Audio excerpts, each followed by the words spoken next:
the Roycrofters at Large Association, please allow me to welcome you as we embark on our second year of the Little Journeys Talks, on our Little Journeys to the Arts and Crafts movement.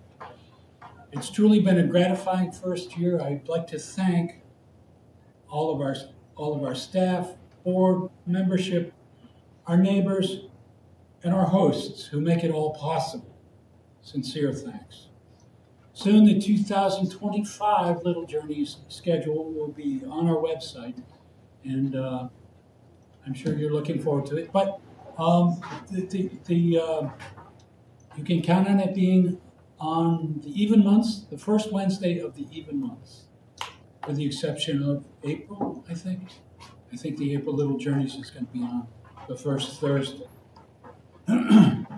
If you feel you're able to help us as we expand our programming and connection to the and service to the community, please consider the exclusive offer tonight of membership for new members. Tammy Fuller will share those details and have more news at the end of Henry's presentation. Tom Simonelli is here tonight with Goodie Box tickets. The Goodie Box drawing, the total value of the Goodie Box is $9,000, and the drawing is in just a bit more than 2 weeks. So this is your last opportunity. I think those last few tickets that fill in that box at the top are going to be the winning ones. So I like your chances. I like your chances. We continue our little journeys without cost, thanks to the hospitality of the Roycroft Inn, who have generously donated the use of this beautiful space for the entire year. So we'll be over for the presentations. We will be in this room through the rest of the year. The inn will give you a 10% discount on your dinner, and please identify yourself as attendees of the Little Journeys, because that helps us establish value to the inn. The inn recognizes that and is grateful for your custom. I'm really excited to be here in the chapel, and because we don't have to compete for your attention, and no plates rattling around, and we can make as much noise as we want. We call it the chapel, but Hubbard had little use for organized religion. He used the term chapel as from the medieval context. In the beginning, all the printers were monks. And after the Dark Ages, it became a secular craft that was operated like a guild. And the guild controlled intellectual property and administration of the craft itself. So actually, that use of the term means guild hall for printers. But by the late 15th century, it became a secular craft. This chapel was built in 1899 with audacious vision, anticipating rapid growth on Hubbard's campus. Based on popular demand for reprints of the 1,500-word pamphlet, A Message to Garcia, Hubbard placed an ad in the Advertiser saying he would pay $1 silver for every load of stone delivered to the corner of South Grove and Main. Alibaba passed out those silver dollars, and by the end, he had passed out 5,000 silver dollars. He had accumulated a pile large enough to build a chapel, the 20,000 square foot second print shop, and the perimeter wall. The bemused farmers were glad to find a place to dispose of their stones, and they thought, well, they had ideas about it. The bemused farmers and other townsfolk had broadly diverse thoughts and views of the Roycroft and its charismatic founder. Hubbard offered a 40-hour work week, which was very attractive, and very attractive. And he had other very favorable working conditions. And it was hard to find work. It was hard if you were a farmer, it was hard to find someone to work on your farm. There were Hubbard offered opportunities for training and advancement, and his marital infidelities were scandalous. His support of suffrage and his flirtation with socialism also was met with disapproval. Dr. Ed Godfrey, historian, described the crossroads of Grove and Main like this. On the northwest corner was the school. On the northeast corner was a church. On the southeast corner was a boarding house that was known for its horrible food. And over here was Hubbard's shops, the rapidly growing shops. So Ed said, so you've got education, salvation, starvation, and damnation. Henry Schmidt is presenting the program tonight. He's a Roycroft Renaissance master artisan in the discipline of sculpture. I have the pleasure of serving on the board with him. He holds a BFA in painting and illustration and a Master of Education in Art and General Studies. His career path has included art education, commercial illustration, and graphic design. Henry worked at Fisher-Price Toys, itself a legacy of the Roycroft shops. And he started as production art manager and retired as director of product art and sculpture. He's proprietor of Henry Schmidt Art and Design and is an artist in residence at the Buffalo Maritime Center. He's also involved with the development of the Buffalo Maritime Foundry. I missed the chance to have a gag there. I could have said he's a founder of the Buffalo Maritime Foundry. I'm making that to myself. You can laugh at it. Henry's been a Roycroft master since 2020, and he's completed really important commissioned works, including the 155th New York Infantry Regiment Monument to commemorate the Civil War Regiment, which is at the Naval and Servicemen's. Please join me in giving Henry your attention, as well as a great big immortal wow.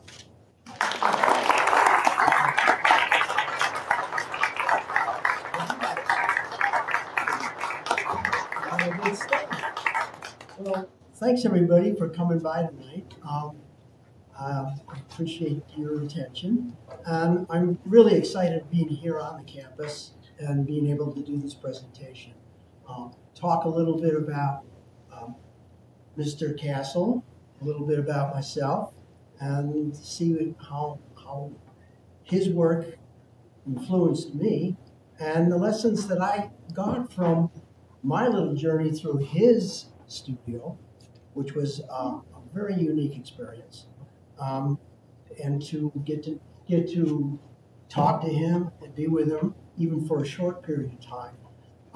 It did have an influence on me, and if you don't know a lot about Wendell Castle, I'm certainly not an expert, and his work is international.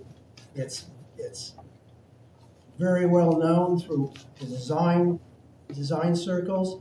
His work appears in the Metropolitan Museum of Art, the Museum of Modern Art in New York, in Philadelphia Art Institute, the Smithsonian, and a lot of collections in Europe, private and gallery. So he was a pretty accomplished individual as an artist, as an aesthetic thinker too, and that's part of it. Is that piece of that aesthetic thinker, and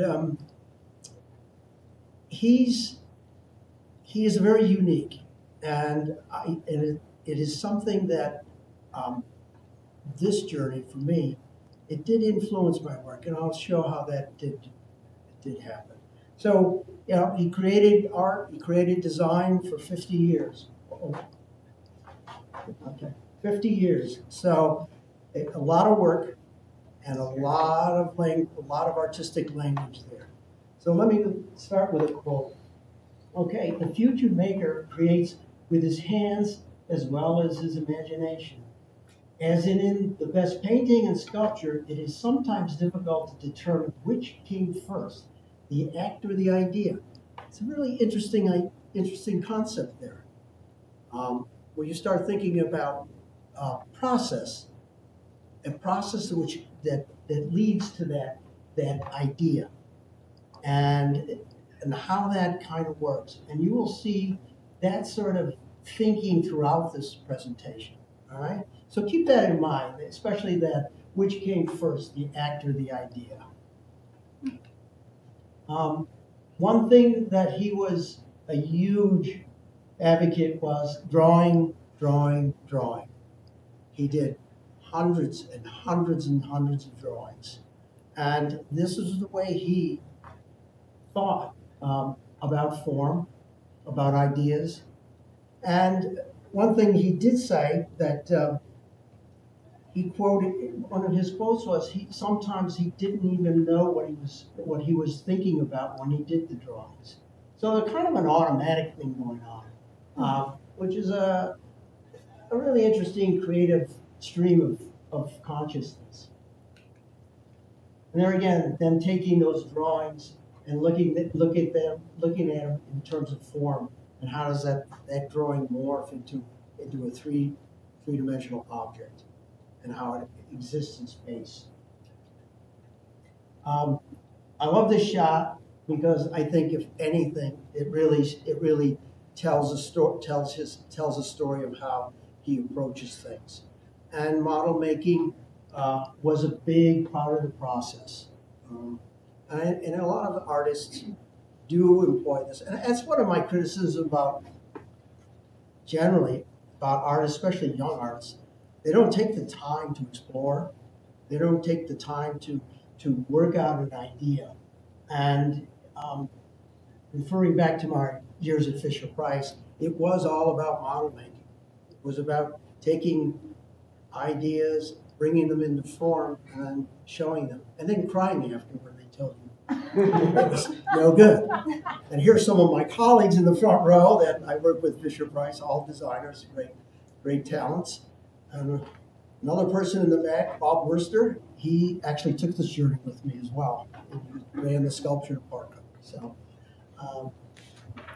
So this whole idea of model making and how do you move through it? And his studio was filled with models. I mean, it was just, they were everywhere. And they were all kinds of shapes and all kinds of forms. And, looking through that, it was kind of an amazing thing. And if you look at the drawing on the back, and large, then thinking of it in terms of scale. There again, very, very simple tools. And he's creating what you see him doing there with that pencil, he's creating a profile. He's drawing a line around that so he can see in terms of a section thing. So that's pretty cool. Another shot of models. There he is, explaining it to Bob where he's going. And again, I made reference to artists that didn't make models. And I love this shot of Henry Moore. Yeah. And he was making models all the time. This was part of his creative process. And looking at them. And I think what happens too with a sculptor, and I think it was true with Wendell as well, that model becomes more than a visual. It also becomes, and you can see the way he's holding that. He's also registering that form through his hands into his process, into his thinking. And I think that's something, especially the people who go right to a computer and they're working their forms onto a computer immediately, and this is flat screen. But this kind of feedback, this hand feedback, I think is a very important thing.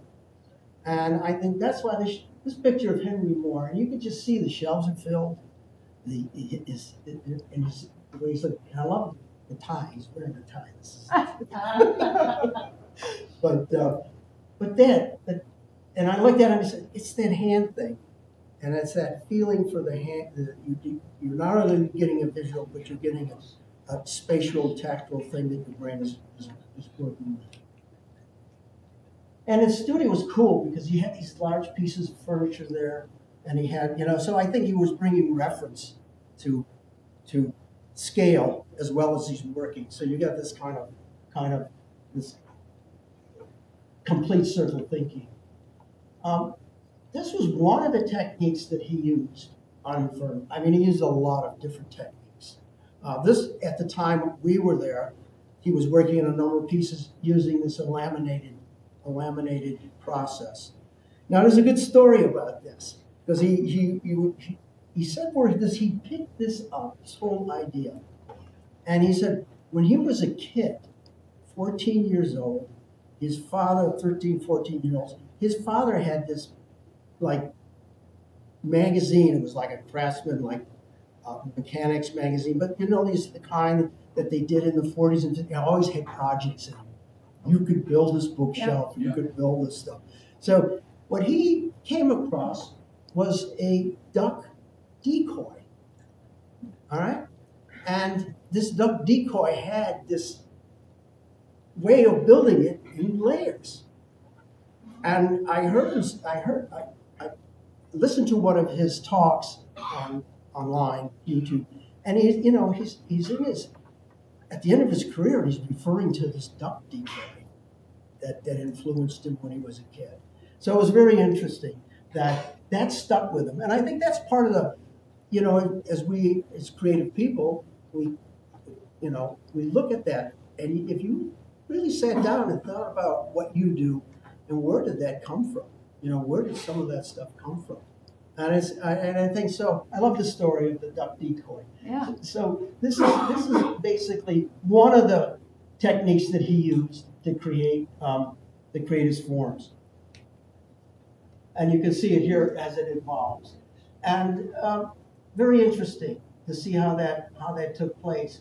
And what's interesting about this whole idea of walking through another artist's studio? I think that's a very important thing. And people don't do enough. I think people don't do enough of that. And when you do have the rare opportunity, like I had and Bob, to go through somebody of this level and see projects in work.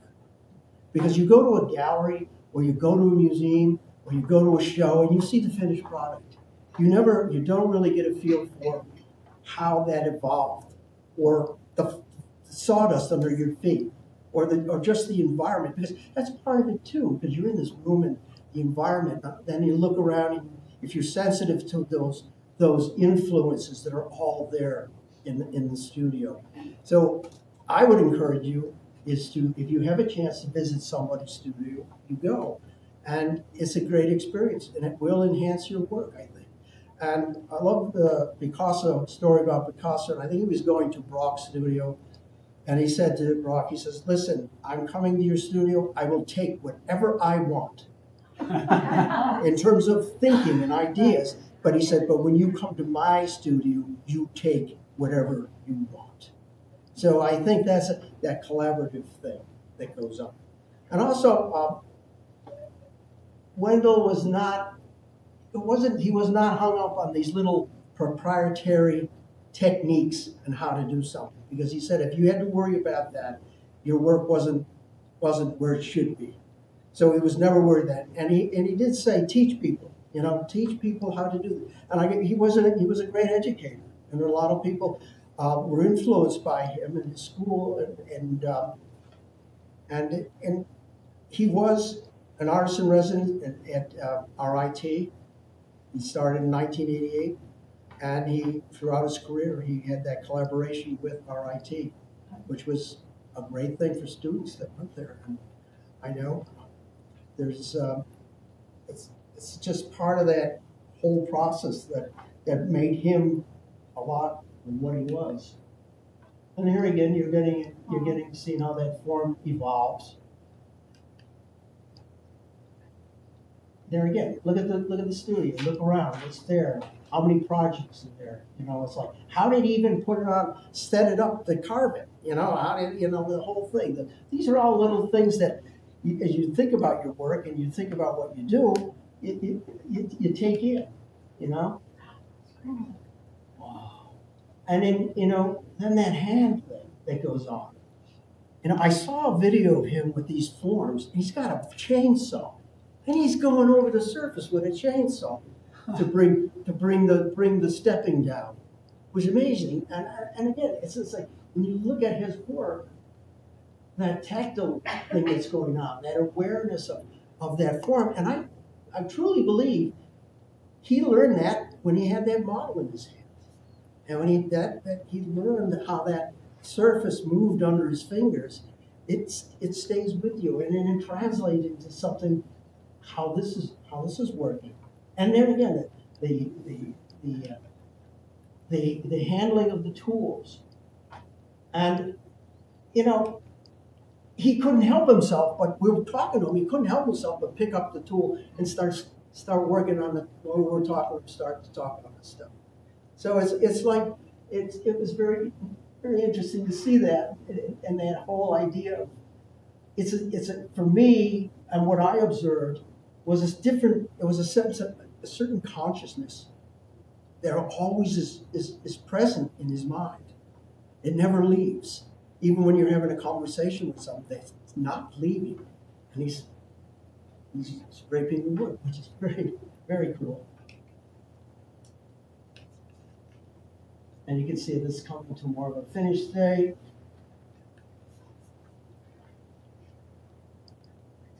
And then he also had people helping too, because he had quite an extensive studio, and he did do, work, one-of-a-kind work, but he also had commission somewhat.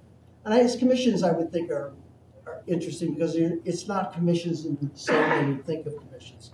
From what I understood was that he really didn't think about commissions in terms of what somebody wanted. Like someone would say, "I want you to do this." That would never fly.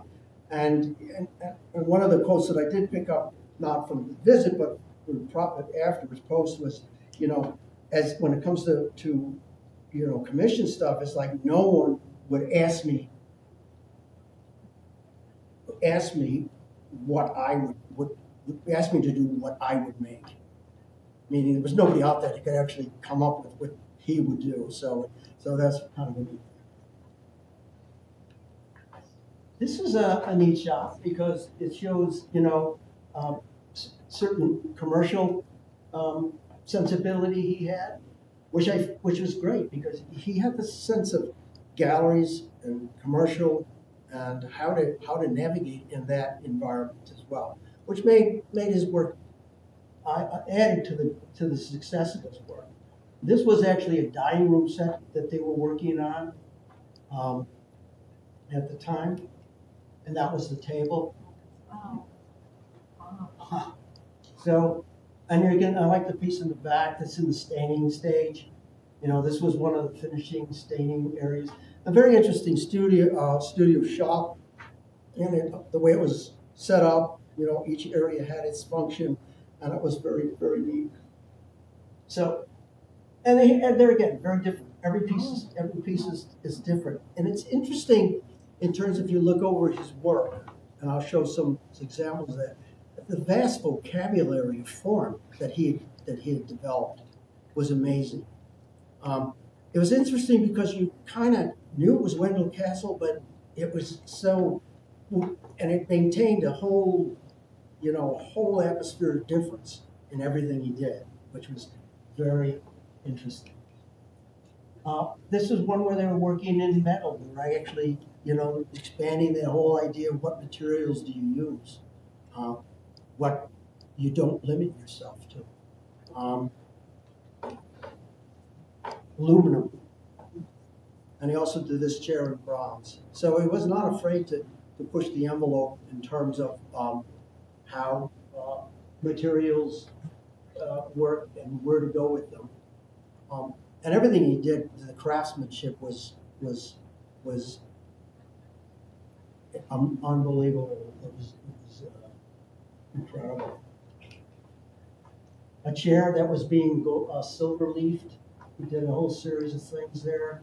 And again, it's to understand the scope of his work, you really would have to do a little bit more investigation. I encourage that too, to see how proficient, how masterful he was in so many fields and so many different techniques. What year was your tour? 2013, and he had passed away in 2018. So it was quite to the end of his life. And it's just a step back, but it's a good question. It's like, how did you get this tour? And basically, it was part of a effort at Fisher Price. Myself, Steve Ulrich is here. We were tasked with a speaker series, and that's how we brought him in. We brought him in as a speaker series guest, but then we got the opportunity to go visit. So that was great. Yeah, gold leaf. Plastic. And it was doing some form work with plastics, things of that nature.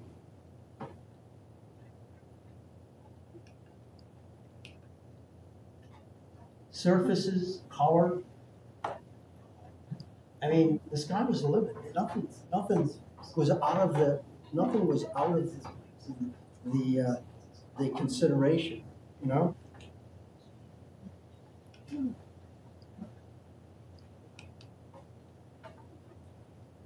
That's an neat shot because it's kind of the unfinished, and then you get to a little bit of the finished taking one, and how it changes character. Very interesting in how that wood changes character as color is introduced. Again, emphasizing the whole vocabulary of what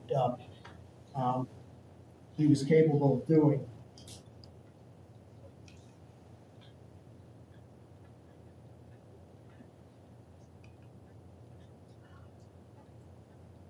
Look at that lamp. One thing he did that I did pick up too, he talked about, as he described himself, he said, I'm impractical. He says, everything I do is impractical. He said, the way I dress is impractical, the kind of cars I drive are impractical, and which was really cool. And he said, what I make is impractical. And when you really think about it, you're looking at those forms. Look at the lamp. It is impractical, okay? But that didn't matter to him. That was his mantra. Is like to always move in that direction. And one of the things that struck me about the tour, and it's something that I've been thinking about a lot, and being a Roycroft artisan and creating art most of my life, you ask yourself, at what point are you captive to your own narrative? And you say, like, I'm here, this is what I do, where do you go from there? And you do have that realization that you are captive to your own narrative, okay? And that, you're also captive to your own expertise. You can be trapped in your own expertise as well. And I think this is something that he railed against constantly. In every piece he did, he said to himself, is this what narrative is this? And do I want to re-say it? And he found a way always to change it and change the narrative. Now, he may have got a little bit of a narrative and ran with it for a while, all right? And that's fine, and you're exploring that. But at some point, you do shift out of it, and you do move in a different direction.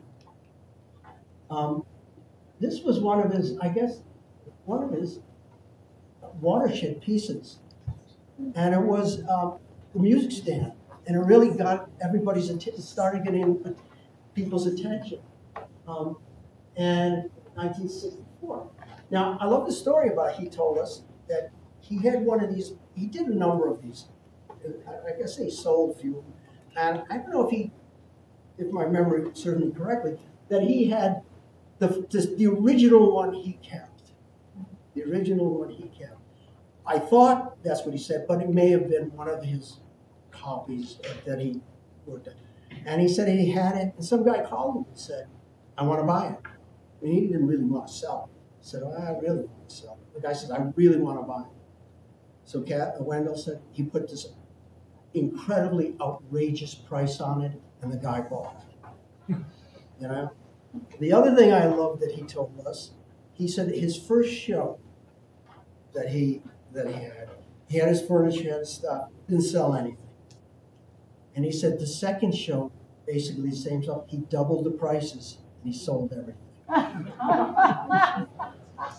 So that's I love that story. So when you get discouraged, you got your work and it's not selling, double the price. Again, these are some slides of vocabulary here. And again, you see that whole idea of what do I do next, you know?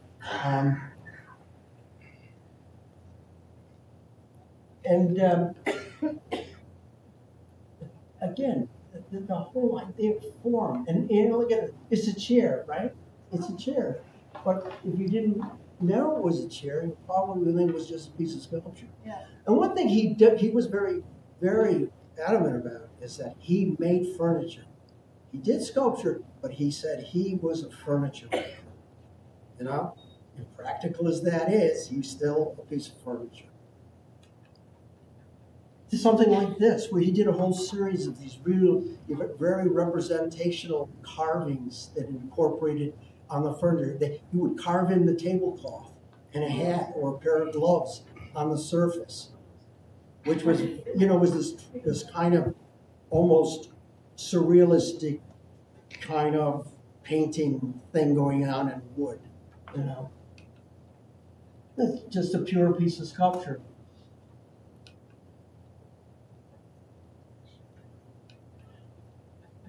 I mean, how outrageous is that? You know, even to the point where you're adding color, you're adding light, you're adding, you know, all this like pushing. You keep pushing that envelope. You know, one of his other quotes that I like, he said, you know, going where there is no path and leaving a trail behind. Wow. And that's what a great statement. What a great statement. And go back to that whole idea of that whole at the first slide about, you know, what the act, what comes first, the act or the idea. You know, and from what I'm perceiving, from what I'm seeing here, it's a twin thing going on.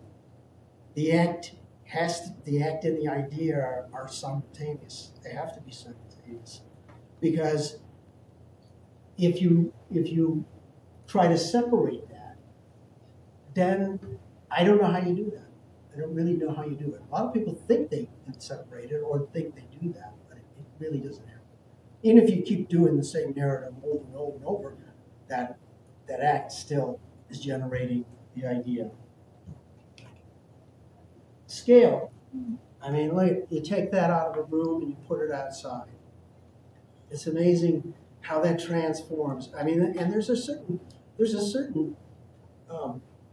universality to that the form can translate from something this big to something that big, and still maintain its essence. Now I want to talk a little bit about influences. You know, who influences? You know, as artists, we all look at different influences, and how does that work? You know, do you take from that? You try not to copy it. An influence should not be a palette to copy from. An influence should be something to engage your imagination, or there's something within that work that you relate to, or it touches a certain feel that you want in your own work. And you should never kind of copy somebody's narrative. Isamu Noguchi, one of America's greatest sculptors.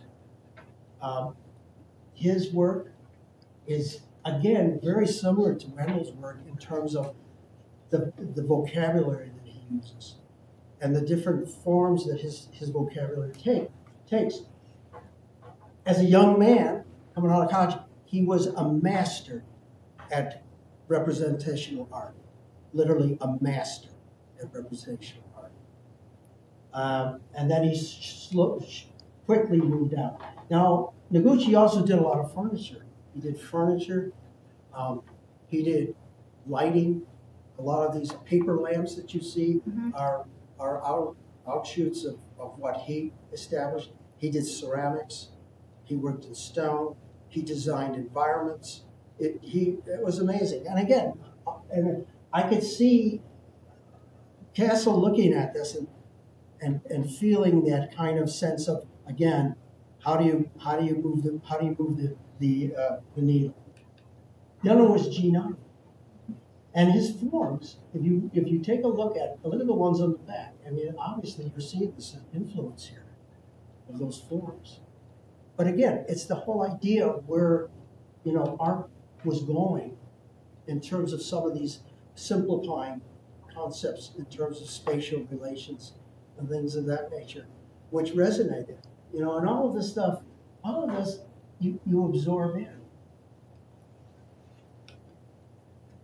George Sugarman. Oh my God. And there again, even looking at this, look at that structural nature of that. I mean, you can see that there's something going on in terms of, it almost looks like furniture, but it's not furniture, And again, it has that kind of presence that I think you see in Castle's work. Oh, and then let's talk about one of the things he was really high on was technology. He loved things that were new. He utilized the technology. This is a ship saw. Now, if you've never seen a ship saw, these things are gigantic. They really are.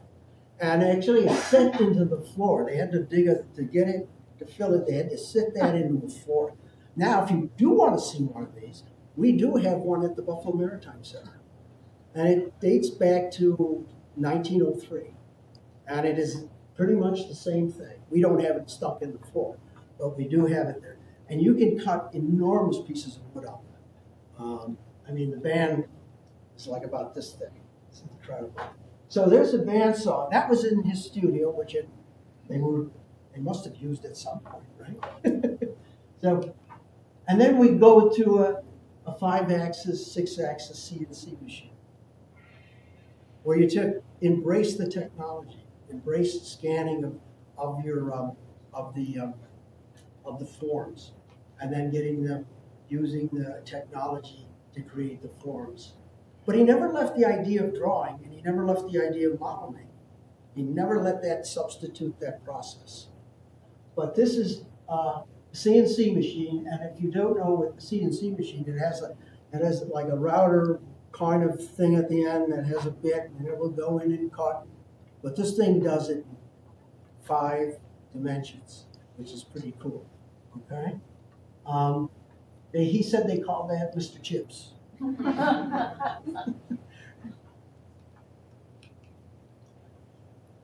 Now I want to talk a little bit about how my little journey kind of influenced some of my work. All right, it's not anywhere near Wendell Castle's work. So, but what I want to emphasize is what all the things that I've been talking about. How did that impact some of the things that I do? And prior to my visit to the Wendell studio, I had not worked in wood at all. I was doing mostly painting, drawing, maybe some clay and wax work, generally small things. But I had never worked in wood at all. And then when I went there, I got all excited about all this wood stuff. This is unbelievable. So this is a little bit about how what I saw there influenced what I started doing and what I'm still doing today. This is some of my work, traditional work, very representative. This was the monument that Peter spoke about. It's down at the waterfront, and that's all bronze, 6 feet by 4 feet. What was interesting, I still like the way I violated the stone and took it off the surface. So this is some of my work that I'm kind of doing now, and these are bronze ravens. And I'm working in bronze because I have the bronze factory or the bronze foundry at the Buffalo Maritime. So I got my own bronze foundry, which is, how can you beat that, right? So, and my little mouse. So you go from a monument to a little mouse. So, and again, this is a little bit more showing my Fisher Priceness in terms of that little emphasis on the small and cute and stuff. But it's a cute little piece. It's a church mouse. This was the last big piece that I worked on. It's down at the waterfront on what they call the Long Shed. That's on right across from Liberty Hound. And what that is, it's the commemorating the wedding of the waters, where DeWitt Clinton inaugurated the Erie Canal. And this was kind of an interesting project because I did a bunch of drawings, different concepts, and finally got to this concept. And there was a real challenge to this because I did add 2 indigenous folks there, Haudenosaunee. And I had to go down to the reservation and show them my drawings. And these guys were like, and I was very interesting to see, to do that. They were okay. And what I had done in this piece is kind of interesting. You notice I have them looking away, which basically the Erie Canal was pretty much the death knell for the indigenous nations. So they're included, but they're kind of looking in a different. They're looking in a different direction. But this week we cast at the Buffalo Maritime Center. That was cast in 5 pieces. This was my first wood piece. Wow. Oh. That I tried, and I did everything wrong. The way I did I fit that laminate in there, and that was like not the way to do it. And I did all this stuff. But it was very good, and it was cherry, and the head is basswood. But it was kind of an interesting thing. And what's the scale? But What's the scale? the scale's about maybe 27, 28 inches. And I started working with wood that I got off the floor of my buddy's shop. The man across the street, Tom Lead, makes furniture. And I go over there and he thought, oh, look at this cherry lady here. What are you going to do with this? Oh, let me take it home. So a lot of stuff I started from. And it's interesting because some of the shapes that are in the work were kind of in the piece, in the drop. So, Now this was a piece that was actually made from the drops he had. So I glued it up and worked it up.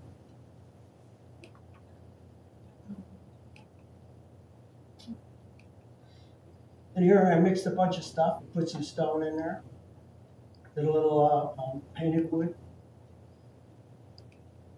This one I mixed a little stainless steel in there. This definitely was up to the drop that I used. Interesting pulling some of that together, gluing different woods. Then I changed the direction into more of a carving from the geometric.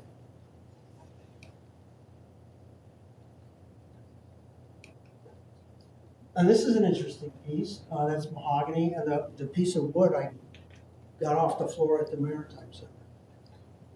And it was actually almost cut in that kind of direction a little bit. There's a lot of cool wood scraps down there that I got to use. This is another interesting piece. To talk about what opportunities fall in front of you when you look at something, and where do you go from there? What you're thinking about? And I got this idea, this almost like castle, that you got this. What can you do with it? And what those are we went to Amish country, and we went to this, where they make wagon wheels. Mm-hmm. And they steam bend this stuff. These giant steam chains, it's crazy. And these were drops. He had a pile of steam bent wood. These were drops of white oak that that they split or the grain came apart. And the larger piece, which is actually from a slave, horse-drawn slave. So, and those things sat in my studio for a long, long time. And then I finally started playing with them, finally. This, one of the things, when I retired from Fisher-Price, which I retired in 2013, the first thing I did was I went to UB and took a solid modeling class and learned Rhino. And I'm in there with the kids that are like 19, 20. And they asked me, what degree are you going for? And I said, that ship has sailed long ago.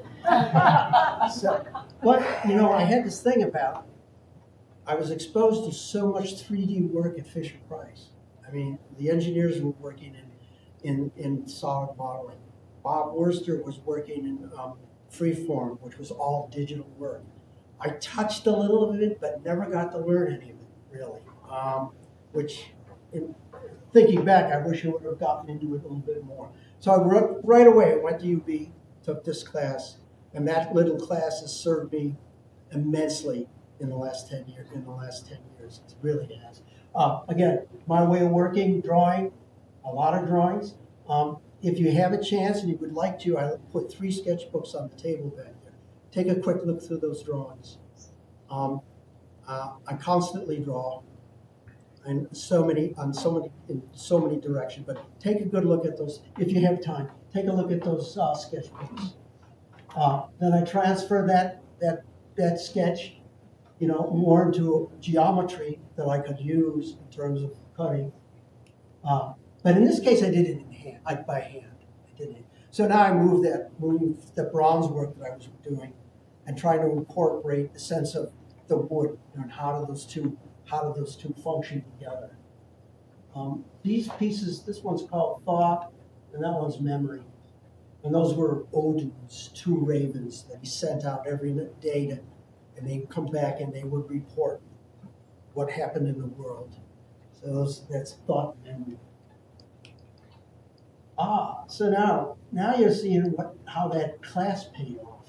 You know, so going from the sketch to the actual geometry, and then working the geometry so I can get into, here's another piece in the same process.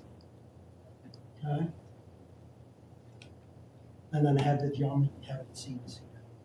There's not a lot of work still in that, though. Because the way it comes out, you got a piece, and I laminated the 2 pieces halves together because I really couldn't cut it both sides. Now we talk a little bit about this whole idea of the narrative again. And what do you do? And how do you challenge that concept that you're captive to your narrative and you're captive to your expertise? You know, what are the things you start to say to yourself, how do I move out of that? And again, now I'm going back to Wendell again. I'm saying to myself, this is what I saw. This is amazing. And how do you do that? And I think another way, and now you can do a lot of things. You can change the materials you work in. You can do something completely different. If you're a photographer, make some ceramics. If you're a jewelry maker, you know, do a painting. You know, you go back and forth. And you challenge yourself to take that what you do and put it in a different form. All right. One of the great ways of changing your narrative is to collaborate with somebody else. Because what you do is you begin to share your ideas. And then all of a sudden your ideas are maybe not that, there are other better solutions to what you do. And then you start considering what the other person does. And in this particular case, Tom Paft and I are working on a piece right now. And we're collaborating We had an idea. We've been talking about this idea, but we're finally going to do it. And it's interesting. This is going to be our Raven throne. All right. So I'm working up the carving. We kind of collaborated on the overall design in terms of direction to take, what influences. And Tom took it, which is really cool because Tom took it in his direction, and I initially started one, but then he, just added that next step, which is very neat. And that's what you'll experience when you collaborate. Now, it was kind of easy for me to do this because I came from a huge part of my career has been with collaborating. I had to collaborate with these guys, as crazy as it still is sometimes. But at Fisher-Price, the culture was one of collaboration. You did not do anything in a vacuum. It was a team effort, and the team included not only the designer, but the engineer and the marketing people. Too bad. but it did create a very interesting work environment. And again, it worked. It worked. It was hard work, but it did work. And I think it did help get things to market. And it did give people a chance to really, develop themselves and to develop what they do and what they put out in front of them. So it was very cool. So I would put that on my list of things to think about. Where could you collaborate with somebody and bring your common love for making, and how do you mix those two narratives? See, I'm going to put this picture there because I was there, so you can see it. All right? And then for me, it was really, really, really a great experience. And it did change. It did influence me.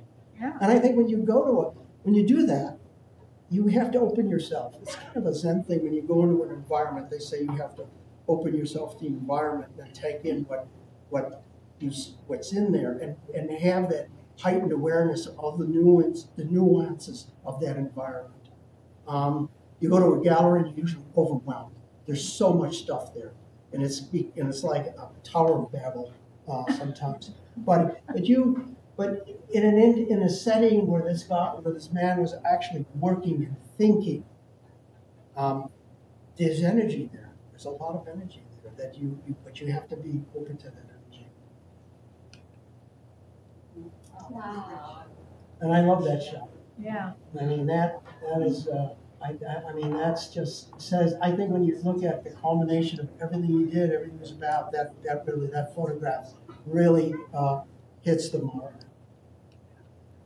And this last thing, new concepts will arise when we clear our minds of any preconceived notion about the way furniture should look.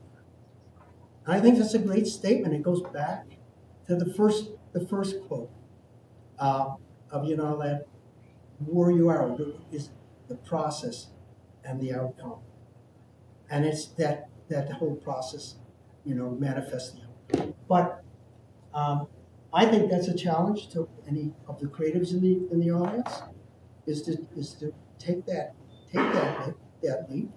And I'll give you one last thing that he said was, if you hit the bullseye every time, the target is too close. That's very good. And I'll leave you with that.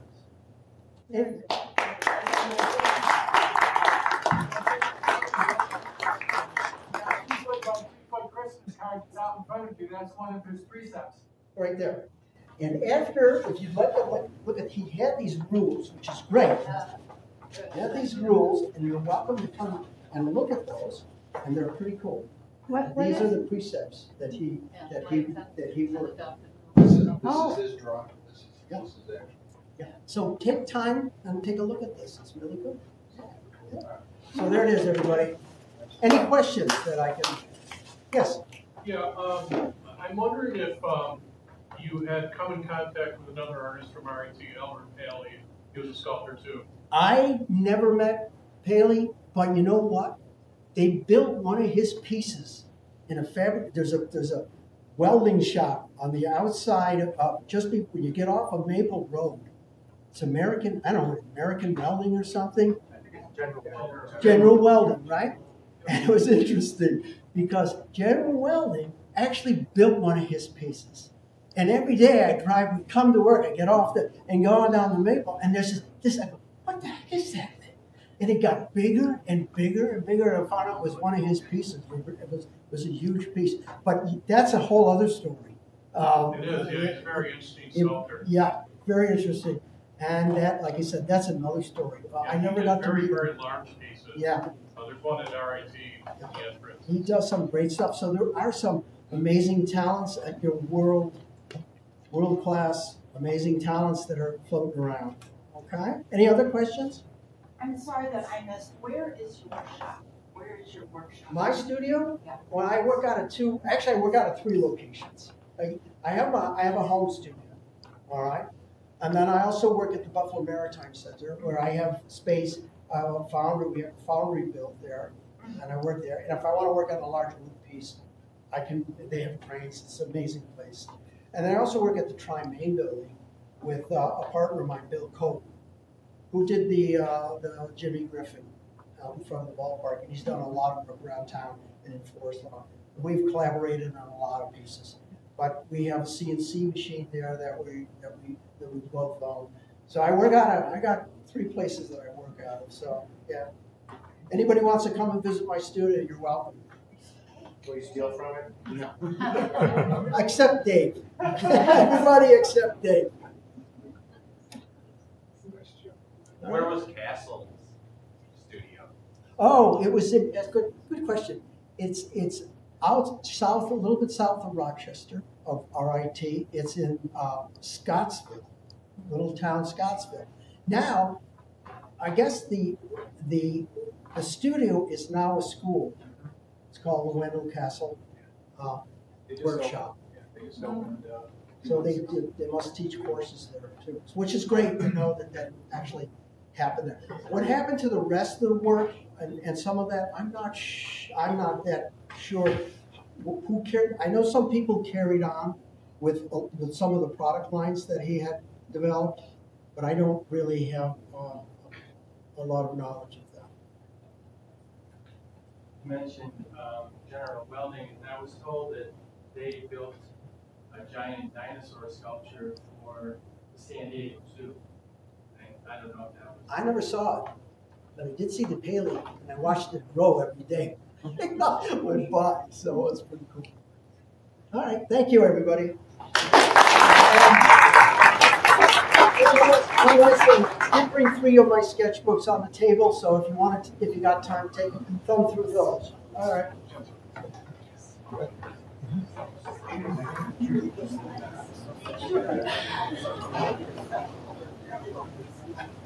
Thank you, Henry. That was wonderful.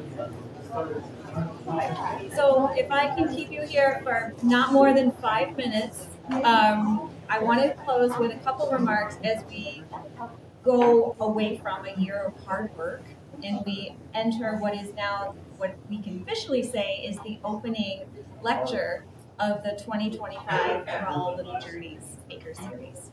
So I'm not a big fan of public speaking. I'm going to keep this short. So the Roycrofters at Large Association was formed over 50 years ago, which a lot of people don't realize is that we have been a backbone of the arts community here for half a century. It was formed by a group of East Aurora residents that included several descendants of the original Roycrofters, including Elbert Hubbard's granddaughter. The mission of the group, both then and now, has been to promote the spirit of Hubbard and his early Roycrofters and to keep the arts and craft movement alive here in East Aurora and throughout the world. Through the dedication of this original group of preservationists, the Roycroft campus is a National Historic Landmark since 1986, and nearly 100 modern Roycroft masters and artisans work to keep the Hubbard's ideals of head, hand, and heart alive throughout the United States and Canada. We are the nonprofit group that services those artists' needs and promotes that network of connection. Through the work of these artists, the values and standards of the arts and crafts movement here, born right here in Western New York, are stewarded and kept alive and well, and accessible to new generations that we are just now starting to see a resurgence in, thankfully. Besides preservation, we are also entrusted with educating, fostering, and inspiring through the continual evolution of the work that's produced by these artists within this movement. We hold our seasonal art festivals, philanthropy, emerging artist programs, and free educational lecture series like this one. This keeps the original art movement that was founded right here at South Grove a living, breathing, constantly evolving organism that continues to evolve, innovate, and inspire a new generation of artists. Much like the original arts and crafts movement was born out of social reform and a way to preserve and romanticize what came before. We serve to inspire what comes next. So there's a lot of new faces here tonight. Those that are not new here will know that Little Journeys is not new. Little Journeys was a backbone of the identity of South Grove for a long time. I don't know if it's decades, if that's appropriate to say, but if it's not appropriate, it's close enough. Bringing this series back to life here was one of the first initiatives that we spearheaded when I joined the organization in 2023, and I think it is probably the finest that we have accomplished. After a year of very, very hard work, we are back here, opening the chapel to the community again, as it should be, and we are working constantly to evolve this speaker series. Little Journeys is free. It is accessible to the public. It will continue to be free. And as we approach our 50th anniversary in 2026, we are already working to expand it further to bring back national and international level speakers back to South Grove and further enrich the community. Many don't realize that we actually have member patrons that fund our work. And this is not a pitch. I don't want to sour anyone's evening after that wonderful talk. But I do want to make everyone aware that we are funded mostly through donations. There's board of director members here that have information about membership that you can speak to on your way out. We have a modest goal of 5 new members tonight, if you are so moved to be a part of our organization. To the artists in the room tonight, if you are a working artist or an aspiring artist or perhaps an emerging artist, the 2025 jurying is open right now. Our application period is running. We do have rigorous standards, but we are always welcoming new artists that want to join our community. That is open to both artists already operating at a caliber where we would consider Roycroft artisans, as well as emerging artists who can apply to be one of our 4 cohorts for 2025, 2 of whom are still here tonight and are honestly probably 2 of the finest new members that we have in our ranks. So as we adjourn, we will spend a couple minutes here in this space, but we are moving across the street to the inn where we will adjourn to the library bar for additional conversation. I hope you will join us, and I hope that you will perhaps stay and dine. If you haven't reserved a table, please do so, and thank you for making this program successful.